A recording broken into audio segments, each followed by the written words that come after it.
నిన్ను మెచ్చి నీ కోసం వచ్చానులే, కడదాకా నిన్నింక విడబోనులే.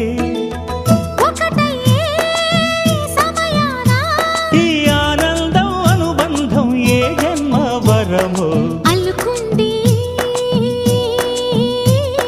వల్లెవాటు చేరమంది